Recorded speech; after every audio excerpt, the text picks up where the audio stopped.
안녕하세요. 2023년 1월 온라인 독서교실 연약함이 건네는 위로, 부제목으로는 연약함, 하나님의 강함을 덧입는 자리 첫 번째 시간입니다. 이 책은 2019년도에 출판된 책으로 저자 이정환은 연세대학교 연합신학대학원에서 목회상담학을 전공했으며 클레어먼트 신학교에서 실천신학 목회학 박사 과정에 있습니다. 오늘의 교회 양재 캠퍼스 상담실 담당 목회자로 섬기고 있습니다. 저자 이정환 목사님에게는 특별한 사연이 있습니다. 2009년 갑상선암 수술을 받은 후 건강하게 생활하던 중 2017년 갑자기 저칼슘증이 와서 한쪽 눈을 실명했습니다. 목사님은 한쪽 눈 실명으로 인해 연약함을 경험하면서 육신적으로, 정신적으로, 영적으로 연약함을 안고 살아가는 사람들에게 소망을 주기 위해 이 책을 썼습니다. 갑작스러운 한쪽 눈의 실명 이후 깨닫게 된 하나님의 위로와 축복의 메시지를 연약함이 건네는 위로에 담은 것입니다. 이 책은 가장 연약했을 때 하나님을 간절히 찾음으로 오히려 더욱 풍성한 삶을 누리게 된 저자의 살아있는 고백입니다. 이 책에는 저자의 살아있는 이야기와 함께 성경 속 인물들이 가지고 있었던 연약함에 대한 이야기들도 담겨 있습니다. 삭개오부터 요나에 이르기까지 성경에 나오는 인물들이 가진 연약함은 어떤 것이었는지 성경적으로 해석하며 하나님께서 그들의 연약함을 어떻게 축복으로 변화시키셨는지 명쾌하게 풀어나갑니다. 또한 저자의 오랜 상담 경험에서 비롯된 다양한 사례들을 제시하며 독자들이 성경 인물들의 연약함을 자신의 이야기로 받아들일 수 있도록 돕고 있습니다. 그럼 저자가 쓴 책을 정리하여 읽겠습니다. 나는 왜 이렇게 연약할까? 우리는 모두 연약하다. 연약한 사람들은 다른 누군가가 아니라 자기 자신에게 화를 내는 경우가 많다. 다른 사람들은 모두 다 잘 지내는 것 같은데 왜 나만 이렇게 연약하여 고통스러운지 생각하다 보면 스스로가 한심하게 여겨지고 자괴감에 빠지게 된다. 점점 더 깊은 연약함의 굴레에 빠져들어 도저히 자신을 사랑할 수가 없게 되는 것이다. 하지만 정말 강한 사람만 이 세상에서 살아남을 수 있는 것일까? 강한 자는 늘 강하고 약한 자는 늘 약한 것일까?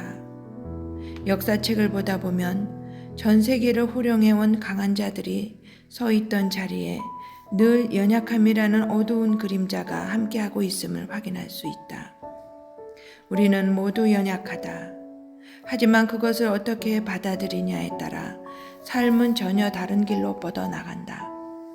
이 세계를 한 손에 움켜쥐며 세상을 호령했던 자들이 자신의 연약함 때문에 시련을 겪기도 하고 세상에서 가장 약하다고 여겨졌던 사람이 자신의 연약함을 극복하여 새로운 역사를 쓰기도 하는 것이다.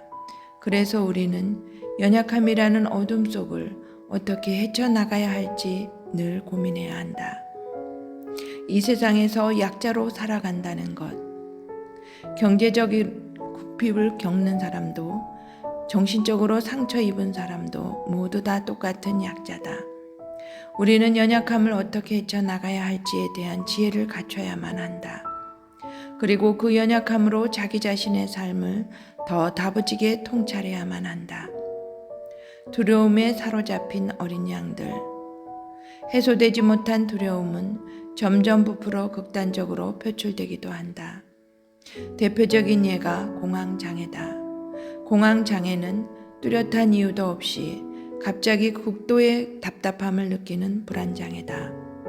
두려움은 혼자 들기에는 너무나 거대한 바위덩어리인지도 모른다.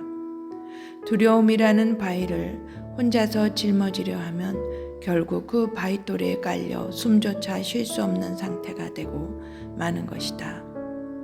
나를 짓누르는 바위돌을 치우기 위해서는 다른 이의 도움이 절대적으로 필요하다는 것을 받아들여야 한다. 그리고 적극적으로 그 바위를 치우기 위해 노력해야 한다. 결국 그 바위를 치울 수 있는 것은 자신이기에 자기 스스로 적극적으로 치료를 받고 벗어나겠다는 의지를 발휘해야 한다. 그들도 우리처럼 연약했다. 우리가 연약하게 된 것은 앞선 삶을 예견하지 못하는 인간의 한계 때문이다.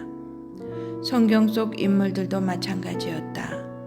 마태복음 8장 23절에서 27절을 보면 예수님의 제자들이 바다에서 풍랑을 만나 두려움에 휩싸이는 대목이 나온다. 제자들은 그토록 급박한 상황에서 자신들을 의지하는 대신 예수님을 필사적으로 깨웠다. 두려움에서 완전히 벗어나기 위해서는 하나님의 말씀에 대한 전적인 신뢰와 구원에 대한 확신이 있어야만 한다. 영적으로 평소 잘 준비된 사람은 두려움이나 부정적인 감정 앞에서도 숨거나 피하지 않는다. 그들은 바로 하나님께로 달려가 그분의 보호를 받는다. 평소 훈련을 게을리할수록 유사시 동굴을 찾을 확률이 높다. 혼자 헤매지 않으려면 예배와 묵상을 통해 꾸준히 하나님과 교제해야 한다. 그러다 보면 위기의 순간에도 당황하지 않고 하나님을 찾을 수 있다. 이것으로 1장 나는 왜 이렇게 연약할까를 마치겠습니다.